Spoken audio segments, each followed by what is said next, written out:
A woman, a skilled sniper, lies in wait, watching for a plane to arrive. When a man steps out of the aircraft, she takes her shot. Afterward, she picks up the spent shell casing, thinking about her escape plan. Meanwhile, elsewhere, a man wakes from a nightmare and drives into the night, hoping to shake off the haunting dream. He passes the early hours by the sea, watching a happy couple walk their dog. Later, he receives a mysterious letter and heads to a Marine Corps base. Once there, he enters the office of a woman who introduces herself as Agent Bartholomew. She knows his background. Levi comes from a military family and is an elite sniper with 113 challenging kills to his name. After leaving the service, he worked private contracts but currently has no commitments. Though he's ready to assist the Marines at any time, he refuses missions because a military psychologist declared him unfit for duty. He's alone. No girlfriend, no family to worry about him. He avoids substances, knowing they could affect his precision. Levi could challenge the psychologist's decision but sees no point. He finds little meaning in many things now. At the same time, in a small Lithuanian village cemetery, a man plays Bach on an accordion. His daughter, the sniper we've seen earlier, approaches. Her name is Dresa. They've come to honor the memory of their mother and wife, meeting at her grave as they always do. The father mentions hearing about Dresa's recent contract to eliminate a Belarusian oligarch. She admits it was difficult, as the man had 4 children. Her father reminds her that the oligarch sold phosphorus bombs and landmines, weapons that have harmed or killed countless children. Dresa hands him the shell casing from her mission, which he carefully stores with others in a wallet, believing his daughter is doing the right thing. He asks her to stay for a couple of weeks, but she explains she's been ordered to report to Moscow the next day. Her father disapproves. He's Lithuanian, and she doesn't have to follow such orders. Terminally ill, he plans to end his life on Valentine's Day. He asks her, wherever she may be on February 14th, to light a candle for him and look at Orion to say goodbye. Later, Levi embarks on another mission. His destination lies in a restricted zone where planes can't enter. To reach his post, he must trek 38 kilometers north on foot. His gadgets and watch are confiscated, but he's given a sealed envelope containing his mission details. Levi parachutes into a forest, then makes his way through the mountains until he reaches his target location. When Levi arrives, he is greeted by a soldier named Jasper, who is eager to hand over the post after spending an entire year there alone. Levi admits he knows nothing about the mission, not even which country he's in. Jasper can't provide much clarity, he's just as uninformed. Soon, Jasper leads Levi to a tower that will serve as his home for the next year. The tower is self-sufficient, equipped with solar panels, a generator, and a rainwater collection system. The surrounding area has plenty of game to hunt, and there's even a garden. Across the gorge stands an identical outpost belonging to the Eastern Bloc. However, Levi can't reach it. The slopes of the ravine are filled with mines and traps, making crossing impossible. Each side simply focuses on its own duties. The job is straightforward and suited for a skilled technician. Levi must conduct daily patrols along the western border, inspecting fortified defense points. Every 30 days, there's a check-in with the outside world via satellite transmitters. These transmitters send false signals to mask the gorge, rendering it invisible to spy satellites and drones. There's no communication beyond that. In emergencies, there's a panic button to alert authorities. If all systems fail or an invasion occurs, the stray dog protocol will activate. Jasper doesn't know exactly what this protocol entails, but if Levi hears sirens, his best bet is to run far away. Jasper believes the setup dates back to the Cold War. Each year, someone from the west patrols this side of the gorge, while someone from the east guards their side. For 75 years, no one has discovered what lies inside the gorge. The main goal is to ensure whatever's inside doesn't escape. When Jasper took over a year ago, he thought his predecessor was crazy, but he later witnessed something the guards call the Hollow Men. Jasper isn't sure what they truly are, though the term comes from a poet's work. He explains that in the late 1940s, 3 battalions, 2,400 cavalrymen, were sent into the gorge to clear it out, but none returned. After that, they switched to a containment strategy. Jasper learned most of this from his predecessor's stories, which may have been distorted over time. Still, Jasper personally believes the gorge is an entrance to hell, and they're guarding its gates. The 2 men say their goodbyes, and Jasper heads to the pickup point where a helicopter is supposed to retrieve him. The aircraft soon appears, dropping a cable for Jasper to climb. But as he boards, the pilot shoots him and tosses his body out. The pilot then contacts Agent Bartholomew, confirming the rotation is complete. A month passes. Levi diligently performs his duties, conducting daily patrols, checking weapons, ensuring the mines are operational, and reporting to his superiors that everything is functioning smoothly. In his free time, he reads. There's a large collection of books in the tower. One day he notices a few quotations on the wall, presumably left by his predecessors, dated from past decades. Sometimes he tends the garden, harvesting the last of the season's produce, and one day he hears the sound of a saw from the other side of the gorge. Looking through binoculars, he sees a woman. Drasa also tries to make out her colleague across the way, but when she sees him move away, she returns to her task. That night, Levi wakes from his usual nightmare, jumps up and grabs his rifle. Not realizing, he has broken a glass and cut his foot on the shards. Bloody footprints on the floor help him come to his senses. He picks up his binoculars and sees Drasa, who also isn't sleeping. But when she notices his gaze, she extinguishes her candles and moves deeper into her room. Another month goes by. Drasa celebrates her birthday and then starts watching Levi. Bored, she decides to play a prank. She fires a shot into the air to get his attention. When he reaches for his binoculars, she holds up a sign asking for his name. He warns her that contact is forbidden, but Drasa isn't bothered. She writes her own name and, since it's her birthday, declares she'll do as she pleases. Levi laughs, writes down his name, and suggests they have a drink in her honor. The woman then turns on music and asks him to dance with her, but Levi insists he has no idea how to dance. Drasa doesn't believe him. Surely there must be something he's good at. Levi confesses that he's a good sniper. Drasa wants proof. Levi places his flask on the edge of the parapet, planning to shoot it, but Drasa knocks it off first with her own shot. In response, Levi ruins her bottle of wine with a bullet. Drasa then balances another bottle on her head, showing that he can keep practicing. But suddenly, she loses her balance for a moment and, startled, takes down the bottle, motioning for him to look below. Levi peers into the darkness and soon spots something moving, a strange creature resembling a living tree. He opens fire just as one of these beings steps on a mine and blows up, but others continue climbing the wall. Drasa now opens fire as well, helping Levi shoot down the monsters. Together, they take out several creatures, after which silence falls. But as soon as Drasa steps back from the edge, hands with branch-like fingers grip the ledge and a woody monster crawls over. It keeps moving towards the woman, ignoring her gunfire, and Levi covers her with a shot from his rifle. He immediately realizes that hollow men are also attacking her side of the gorge. So now he fires across to her side, helping the woman fight them off. Mines explode on the edge of the gorge, throwing Drasa aside, but Levi covers her with machine gun fire, just as she'd done for him a moment ago. Finally, the assault ends. They sit in the darkness for a long time, trying to regain their composure. Then Drasa tends a wound she hadn't noticed in the heat of battle, and writes that this was the coolest birthday ever. In the morning, Levi inspects his side of the gorge, welding over gaps in the defenses caused by the night's battle and laying more mines. Suddenly, a drone emerges from the gorge below, prompting an immediate reaction from the turret on Levi's side. The man watches anxiously to see what will happen next, but the drone flies away and the gun goes still. Another month goes by. Levi does chores in his spare time while Drasa plays the piano. Then one day Drasa sees a lit Christmas tree across the gorge and a holiday message for her.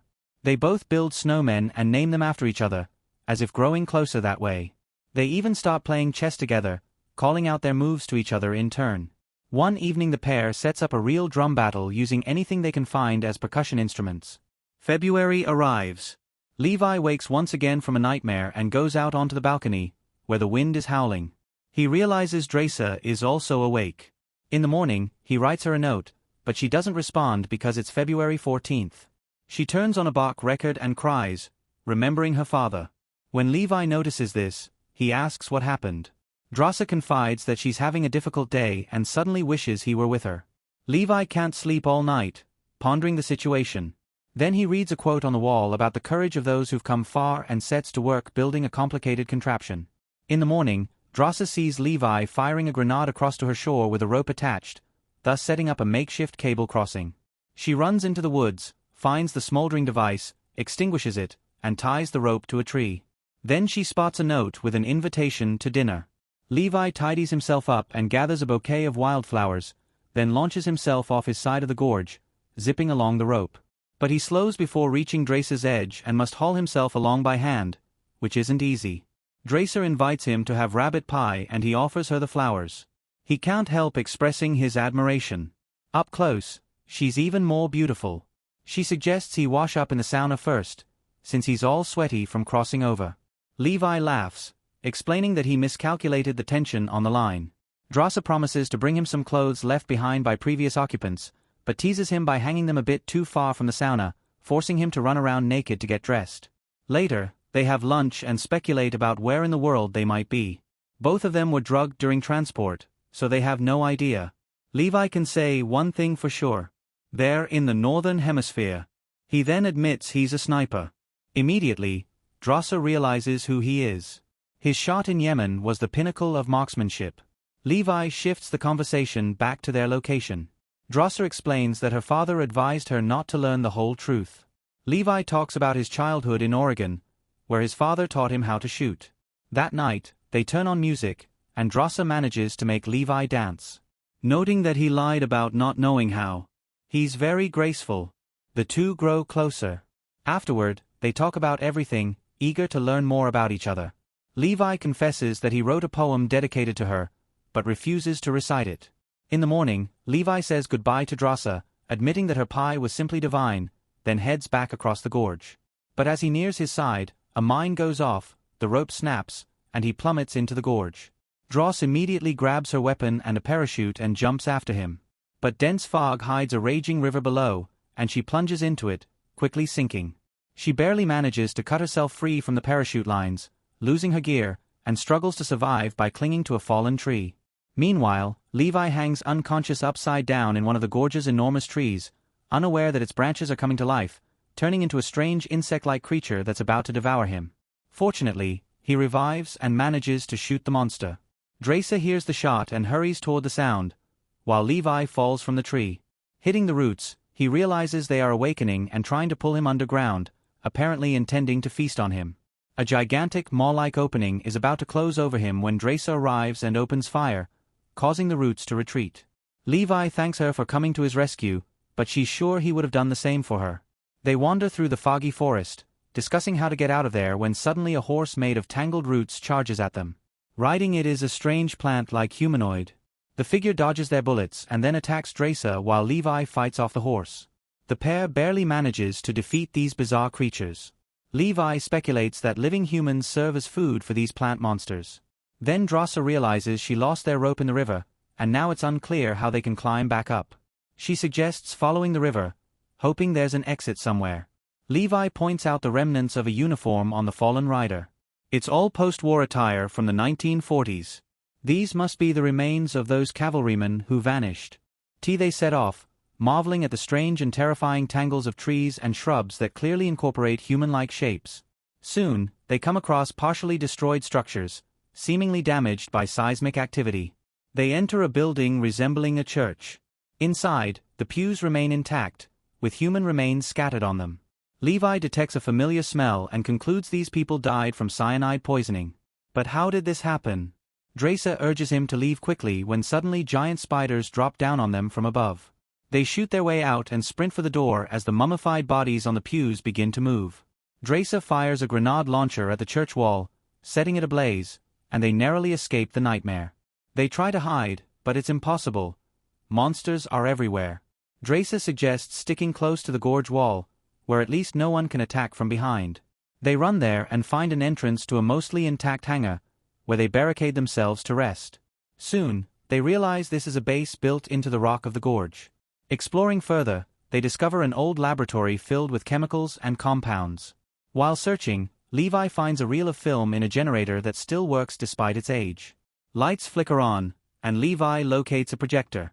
They watch a film in which a lab worker describes a secret coalition of Eastern and Western nations. Near the end of World War II, while Oppenheimer was developing the nuclear bomb, this lab was creating a chemical warhead of unprecedented destructive power. Suddenly, a massive earthquake struck the gorge, destroying the lab. The resulting biochemical contamination fused human DNA with plants, animals, and even insects, turning people into monsters. However, some individuals proved more resistant to the infection. If no mutation appears within 5 days, a person is immune. On the film, the woman shows horrifying changes on her body, while Drosser notices a sealed ampoule containing some solution. The scientist continues, explaining that humanity might be safe only because the gorge is in an inaccessible region. She begs forgiveness and hopes God will have mercy on them. The film ends. Moving on, they soon find a room with modern equipment that clearly didn't exist in the mid-20th century, meaning the lab must have been operational until recently. But why not just bomb it to eliminate the threat to humanity? Levi starts up a computer and sees the name of a militarized organization, Darklike. He realizes they weren't working for the military but for a private company, one that's very wealthy and powerful. He knows Darklike's drones collect hybrid specimens worldwide, so the company must be creating super soldiers and protecting its secrets. Levi then spots a program name, Stray Dog. He recalls Jared's warning. He realizes it's the code name for a thermal bomb meant to destroy the gorge in case of a leak, but the earthquake must have damaged it. Levi admits that if they don't survive, it was still worth it because he met her. As they prepare to move forward, Dracer realizes she left her bag by the entrance, where all their ammo is. They have no choice but to go back. Tossing a smoke grenade for cover, they head outside. Dracer retrieves the bag, but suddenly, a long root lashes out of the haze, grabbing her leg and dragging her away at high speed. It whips past Levi. A root rider on horseback has seized her, carrying her off into the darkness. She tries to cut the root but is slammed into something and loses consciousness. Levi chases after her and soon finds a ruined missile silo. Dracer wakes up to find herself suspended in a room, with a hollow man staring at her, evidently deciding where to start eating. She manages to free herself and fight back, but the monster is very strong. Dracer sets it on fire with a log from the fire, but it nearly overpowers her. Then Levi appears, saving her. He examines the hollow man and realizes it's the remains of one of his predecessors, the very officer who had named the creatures Hollow Men. They leave and soon discover damaged rockets and a crowd of mutated humans, their fusion with plants turning the space into a web-like nightmare. Dracer and Levi carefully navigate their way, but one plant-like creature grabs Dracer. Levi struggles to free her, and they flee, shooting at the writhing tendrils. Finally, Dracer fires a grenade, igniting the half-plant creatures and allowing them to escape. Soon, they find a still-functioning jeep equipped with a powerful winch. They drive it to the cliff face. While Dracer fights off the hollow men, Levi uses the winch to fling the cable to the top, and the vehicle begins pulling them upward. The monsters don't give up, though. The entire climb is a desperate fight against the hollow men, with both nearly falling into the abyss. Just meters from the top, Levi almost slips but manages to grab onto the frame. He punctures the gas tank, drenching the creatures clinging to the rope in fuel. Levi ignites the fuel, and the jeep plummets, knocking the hollow men loose while he and Dracer dangle from the rope before cutting it loose. They finally reach Dracer's tower. After catching their breath, they consider their next move. If they're infected, their only option is to return to the gorge, but they must wait 5 days to see if symptoms appear. Levi admits he was sent here because he has no one who would miss him. But now, everything has changed. Dracer suggests fleeing to France, but Levi insists they must destroy the gorge first. He crosses back over and radios his superiors, falsely reporting that everything is normal. Unbeknownst to him, Bartholomew has been watching his every move through a secret video feed and knows all about his journey below. She orders a helicopter prepared after detecting activity from the Eastern Observer via drone surveillance. The next morning, as Levi and Dracer make their usual rounds, a helicopter appears. They hide in the forest, but drones quickly locate them. The two try to escape the gorge's missile kill zone, but the drones open fire, wounding Levi. Dracer manages to shoot down the metallic hunters. Finally, they exit the danger zone. Meanwhile, Bartholomew sees the Buddha quote Levi left on the wall and realizes it's time to flee.